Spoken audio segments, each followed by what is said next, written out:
Improve your English with powerful stories. Follow the subtitles, practice your listening, and dive into emotional journeys. Let's begin. Hi. I'm Mike. And I want to tell you a story about how I hit rock bottom. And somehow climbed my way back up. You know those moments in life when everything feels like it's falling apart? I had one of those. 3 years ago, I was 32, broke, jobless, and dangerously close to losing everything that mattered. The crazy thing? It wasn't always like that. I used to have it all, or at least, I thought I did. A steady job in marketing, a nice apartment downtown, and a girlfriend I was head over heels for. Life seemed good. Not perfect, but solid. Stable. Then, out of nowhere, the ground disappeared from under me. I got laid off. Budget cuts, they said. We appreciate your hard work, but you know the rest. I walked out holding a box full of my stuff, thinking, this is fine. I'll bounce back. How hard can it be to find something new? Turns out, a lot harder than I thought. Weeks turned into months. Every application led to a rejection, or worse, silence. My savings drained faster than I imagined possible. Soon, I was late on rent, borrowing money from friends just to get by. The spiral was quick and merciless. Then one day, I found myself sitting in my car, staring at my phone with 0 missed calls, realizing I had nothing left. After that day in my car, everything felt like a blur. I ended up crashing on my friend Tom's couch. Tom and I had been best friends since high school. He was the kind of guy who could find something positive in any situation. "You've got this, man," he'd say, tossing me a can of soda. "Something will come along. It always does."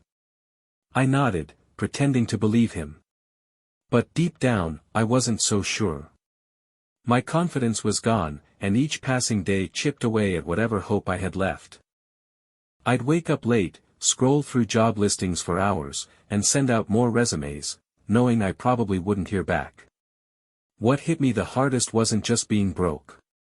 It was the feeling of being stuck, like my life was on pause while the world kept moving. I'd see old colleagues posting on LinkedIn about their promotions, while I couldn't even land a basic interview. Social media became torture. I avoided it completely. At night, lying on that lumpy couch, I'd stare at the ceiling and wonder how things went so wrong. I replayed every decision, every missed opportunity. If only I'd saved more. If only I'd seen the signs at work. If only. Tom was patient, but even he had limits. One night, he sat me down. "Mike, you can stay here as long as you need," he said, his voice kind but firm. "But you've got to start making moves, man. Sitting around isn't gonna fix anything." I wanted to argue, but I couldn't. He was right.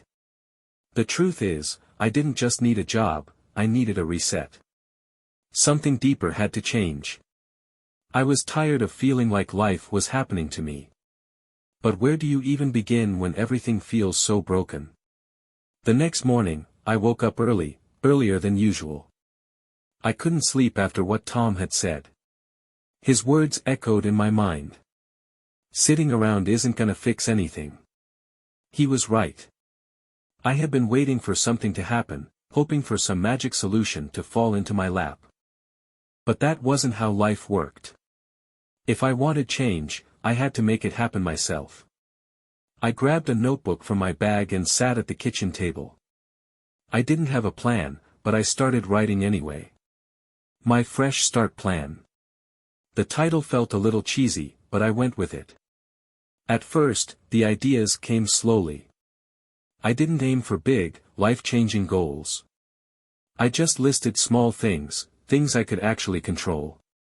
Wake up before 7 a.m. Apply for 3 jobs a day. Go for a 30-minute walk every afternoon. Write down one thing I'm grateful for every night. It wasn't much, but it felt like a start. For the first time in months, I had a plan. It gave me something to focus on, something to fight for. And that same morning, I put it into action. I went for a walk around the neighborhood, something I hadn't done in ages. The air was cool, the streets quiet. For the first time in a while, I didn't feel trapped. The next few days, I stuck to the plan. It wasn't easy. Some days felt pointless. Others felt like progress. But no matter what, I kept showing up. My walks became my favorite part of the day. They cleared my head, helped me think. One day, while walking through the park, I found myself watching people, kids playing, joggers passing by, an old man feeding pigeons. Life was happening all around me. It was messy and unpredictable, but it was moving. That's when it hit me, life keeps moving, whether you're ready or not. You can sit on the sidelines, or you can move with it. A week later, I got a call. A local coffee shop was hiring part-time baristas. It wasn't exactly what I had in mind when I started job hunting, but it was something. And at that point, something was better than nothing. The job was humbling, to say the least. I went from writing marketing strategies for corporate clients to making lattes and cleaning tables. But you know what? It felt good. For the first time in months, I had structure again. A reason to get up in the morning. The paycheck wasn't much, but it kept me afloat. More importantly, it gave me hope. And with hope, everything started to shift. At first, the job at the coffee shop felt temporary, just something to keep me going until I figured things out. But slowly, it became more than that. There was something about the rhythm of it all, the morning rush, the smell of fresh coffee, the regulars who came in every day. It gave me a sense of routine I hadn't realized I needed. And then, something unexpected happened. One morning, while wiping down tables, I overheard a customer talking about his marketing agency. He was explaining to a colleague how they were struggling to promote a new product. Instinctively, I found myself thinking, I know exactly how to fix that. I didn't say anything at first. I mean, who was I to give advice? I was just the guy serving coffee. But the idea wouldn't leave my head. After a few minutes of debating with myself, I walked over. "Excuse me," I said, trying to sound confident. I couldn't help but overhear. I used to work in marketing, and I might have some ideas that could help. The man raised an eyebrow, clearly surprised. "Really?" "Yeah," I nodded. "I worked on similar projects before. If you're open to it, I could send you a few suggestions." He paused for a moment, then smiled. "Why not? Here's my card." I couldn't believe it. That night, I stayed up until 2 a.m. putting together a detailed strategy. It felt good, like I was reconnecting with a part of myself I'd almost forgotten. I emailed him the plan the next morning, half expecting never to hear back.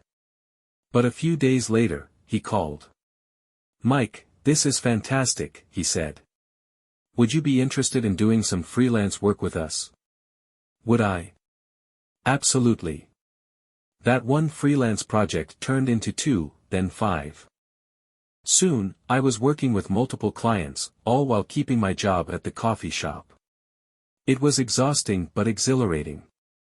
For the first time in a long time, I felt alive again. More importantly, I realized that my setback hadn't destroyed me, it had just forced me to take a different path. The coffee shop job wasn't a failure, it was part of the process. It gave me space to reset, to rebuild from the ground up. And in that rebuilding, I found something I never had before, resilience. A few months later, life looked completely different. I was still working at the coffee shop part-time, but my freelance work had taken off in ways I never expected. I'd built relationships with new clients, helped launch successful campaigns, and, most surprising of all, I felt more fulfilled than I ever had in my old corporate job. One day, as I stood behind the counter making cappuccinos, I realized something. I wasn't just surviving anymore, I was thriving. And it wasn't because everything had magically fallen into place. It was because I'd learned how to adapt, how to rebuild when life fell apart. I stopped waiting for life to go back to normal and started creating a new version of normal for myself. One afternoon, Tom came into the cafe. He hadn't been around much lately, busy with work and life, but when he walked in, he gave me a big grin. "Man," he said, sitting down at the counter, "you look different." "Different how?" I asked, smiling back. "Happier," he said, pausing for a second. "Lighter." I thought about it for a moment. He was right. I felt lighter, like I'd finally let go of all the pressure and expectations that used to weigh me down. "You know," I said, handing him a cup of coffee, "it's funny. If you'd told me a year ago that losing everything would be the best thing to happen to me, I would have thought you were crazy." Tom laughed. "Life's weird like that." And it is. Life is unpredictable, messy, and full of surprises. But here's the thing, every challenge is an opportunity to grow, to learn, and to become stronger. Looking back, I'm not grateful for the struggles themselves, but I am grateful for what they taught me. I learned that hitting rock bottom doesn't mean you're stuck there forever. Sometimes, it's just the foundation for something new. If you're still listening, maybe you've hit your own version of rock bottom. Maybe life threw you a curveball you never saw coming. If that's you, I want you to know something, it's not the end. Not even close. I used to think falling meant failure. But I've learned that falling is just part of the process. What matters is how you get back up. And trust me, you will get back up. The climb isn't easy. Some days will feel like progress, while others will feel like you're stuck in the same place. But every little step counts. Every bit of effort adds up. Start small. Seriously, don't try to change everything at once. Focus on what you can control, no matter how tiny it feels. Build momentum. Take that walk. Send that email. Reach out for help if you need it. And most importantly, believe that things can get better. Even when it feels impossible. Looking back, I wouldn't trade my journey for anything. It taught me how to be resilient, how to adapt, and how to trust myself when everything else fell apart. You have that strength, too. Even if you don't see it yet. So, take a deep breath. Start where you are, with what you have. Trust the process. One day, you'll look back and realize you weren't falling, you were just learning how to fly. Thank you so much for joining me today and practicing your English with this powerful story. I hope it inspired you and reminded you of the strength we all have to overcome challenges. If you enjoyed this video, don't forget to give it a thumbs up, subscribe to the channel, and share it with someone who might need to hear this story. Your support means the world to me.